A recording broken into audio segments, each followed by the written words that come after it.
जो ये दृश्य आप देख रहे हो ना यहाँ पर, ये है नाइजर देश के। रशिया की एक बड़ी जीत हुई है और जो दृश्य निकल के आ रहे हैं नाइजर से ना, दे आर शॉकिंग। ना एक सेकंड के लिए मैप में आपको दिखाता हूँ नाइजर है कहाँ पर, और फिर मैं आपको दिखाऊंगा कि आज के समय लाइव टीवी पर इनका वित्त मंत्री फूट फूट कर रो क्यों रहा है ना। यहाँ पर आप देख पाओगे ये एशिया का मैप और ये है हमारा प्यारा भारत, और यहाँ पे आप देख पाओगे अफ्रीकन कॉन्टिनेंट, और अफ्रीकन कॉन्टिनेंट के बिल्कुल सेंट्रल रीजन में आप एक कंट्री देखोगे जिसका नाम है नाइजर। आबादी है यहाँ पर 2.5 करोड़ की, और अब आप देखने वाले हो कि इस कंट्री में जहां पर तख्ता पलट हो चुका है, जी हाँ, यहाँ पे जो मिलिट्री थी उसने सिविलियन गवर्नमेंट को हटा दिया है। और अब कॉमेडी में ये देख रहा हूं इन लोगों ने क्या किया कि इस कंट्री के वित्त मंत्री को लाइव टीवी पे बिठा दिया है, उसके आसपास बंदूकें रख दी हैं और उसको ये बोला है कि चलो जनता को समझाओ कि तुमने देश का कितना पैसा लूटा था, देश का पैसा कहाँ कहाँ पे छुपा रखा है। ये जो वीडियो है ये देखिए, अगेन कमाल है, वाह। ये नाइजर का पूर्व वित्त मंत्री है।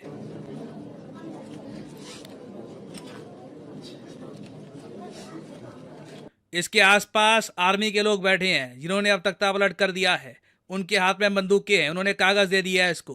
अब कहा है कि जनता को समझाओ इतने बिलियन कहाँ गए, जनता के मेहनत का पैसा कहाँ गया, टैक्स कहाँ गया।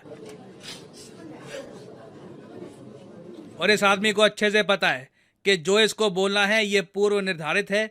आर्मी के साथ में होते हुए ये कुछ ऐसा कह नहीं सकता कि मुझे फंसाया जा रहा है या कुछ गलत हो रहा है। ये कन्फेशन करेगा, उसके बाद मोस्ट प्रॉब्ली हो सकता है या तो इसको काल कोठरी में डाल देंगे या फिर इसको टंगा देंगे। This is extraordinary. मैंने अपनी जिंदगी में कभी भी इस टाइप का तख्ता पलट नहीं देखा। और अगर यहाँ पे आप पूछ रहे हैं अच्छा वाह, पहली बात तो अगेन शॉकिंग, किसी कंट्री का वित्त मंत्री ऐसे रो रहा हो, तो अभी इसके पास टाइम कितना है कि कंट्री को कब तक ये पूरा खाता देगा कि करप्शन कितना हुआ, पैसे कहाँ पर गए। 48 आवर्स है, ये लगातार कंट्री को अपडेट करता रहेगा। उसके बाद जो आर्मी सेना ने जो टेक ओवर कर लिया है वो डिसाइड करेंगे कि इसका क्या हाल होगा। प्रेसिडेंट का भी यही हाल है, वो इस वक्त जेल में बंद है, और जो प्रेसिडेंट का बॉडीगार्ड था, जो मेन उनकी सिक्योरिटी संभालता था, वो बन चुका है अब आज के समय नाइजर का प्रेसिडेंट। और यहाँ पे आप देख पाओगे ये है नाइजर का नया प्रेसिडेंट चियानी। नाउ ये सब दृश्य देख कर ना एक देश, एक्चुअली 2 कंट्रीज मुझे कहना चाहिए, 2 कंट्रीज सबसे ज़्यादा चिंता में है, एक यूएसए और दूसरा फ्रांस। रीज़न क्या है मैं आपको समझाता हूँ। अब यहाँ पर ना मैं मैप में कुछ कंट्रीज़ को हाईलाइट करूँगा, ये इधर देखना। ये अफ्रीका का जो ये रीजन है इसको कहा जाता है साहेल रीजन ऑफ अफ्रीका। इसमें यहाँ पे आप देख पाओगे ये सब देश माली, गिनी, चैड, बुर्किना फासो, सूडान और अब तो नाइजीरिया भी। इन सब कंट्रीज में पिछले कुछ समय एक डेवलपमेंट देखी गई है, हर एक देश में तख्ता पलट हुआ है। जी हाँ, आज के समय पूरा जो साहेल रीजन है आप कह सकते हैं मिलिट्री रूल के अंडर आ चुका है। नाइजर आखिरी देश बचा था इस रीजन में जहां पर तख्ता पलट नहीं हुआ था, और यूएसए की थ्योरी ये है कि ये सारे तख्ता पलट करवा रहा है रशिया। रशिया की सिंपल नीति है, अफ्रीका में कई कंट्रीज हैं वहां पे जो लीडर्स हैं बहुत ज़्यादा करप्ट हैं, आर्मी उनसे तंग आ चुकी है, आर्मी का सपोर्ट करो, यहाँ पे तख्ता पलट करवाओ। क्योंकि देखिए रशिया का ये भी मानना है कि जब तक इन कंट्रीज में इलेक्टेड लीडर्स रहेंगे ये सब कंट्रीज प्रो यूएस रहेंगी। ये देखा गया है कि जैसे ही यहाँ पे तख्ता पलट होता है, आर्मी टेक ओवर कर लेती है, तो यूएस का आपने ये देखा होगा डेमोक्रेसी के बारे में बहुत प्रीच करते हैं, तो जैसे ही एक कंट्री में तख्ता पलट होता है तो यूएसए लगा देता है सैंक्शंस, धमकियां देता है, तो बाय डिफॉल्ट वो कंट्री एक प्रो रशिया कंट्री बन जाता है। और इसलिए आपने देखा होगा कि ऐसे आर्टिकल बहुत पब्लिश हुए हैं कि लास्ट डोमिनो टू फॉल, आखिरी डोमिनो अगर बचा था साहेल रीजन में। अब समझ में आ रहा है ना जो यहाँ पे लिखा है, इसका मतलब क्या है कि साहेल रीजन जो है अफ्रीका का, ये रीजन कहा जाता है साहेल रीजन। यहाँ पे आखिरी एक डेमोक्रेटिक कंट्री जो बची हुई थी, बड़ी डेमोक्रेटिक कंट्री जो बची हुई थी, ये भी अब गिर चुकी है। और मैं देख रहा था सड़कों पे हर जगह ना लोग रशियन फ्लैग लहरा रहे हैं। इधर यहाँ पे आप देख पाओगे ये आम दृश्य है आज के समय नाइजर में। अब यहाँ पे आप लोग कहोगे कि ये सब लोग इतने रशिया प्रेमी क्यों है, मतलब इंडिया में भी ऐसे झंडे बांध के तो जाकटे हम भी नहीं बनाते जैसे ये बना रहे हैं।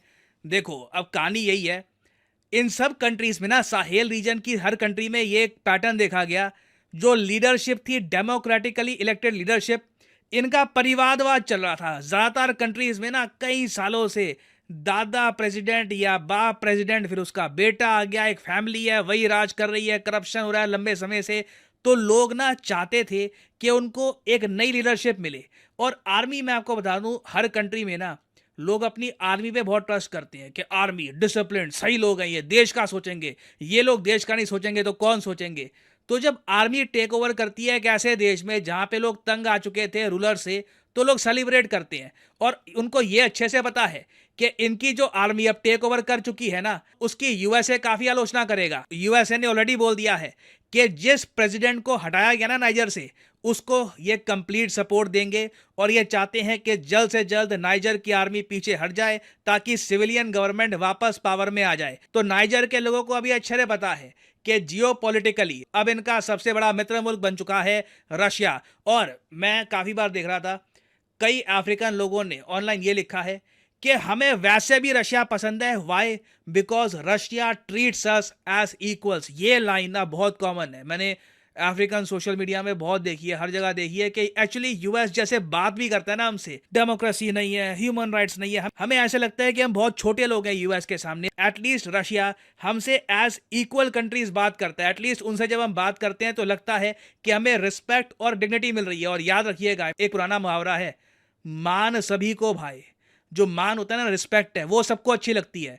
आप एक कंट्री को बिलियंस की एड दे दो, फिर उनको आप सुना दो उल्टा सीधा कि आप तो अच्छा नहीं कर रहे, आपके यहाँ सिचुएशन बहुत पुअर है, ये वो लोग कहेंगे एक बार को बिलियन वापस ले लो, हमें अपना सम्मान चाहिए, हमें रिस्पेक्ट चाहिए।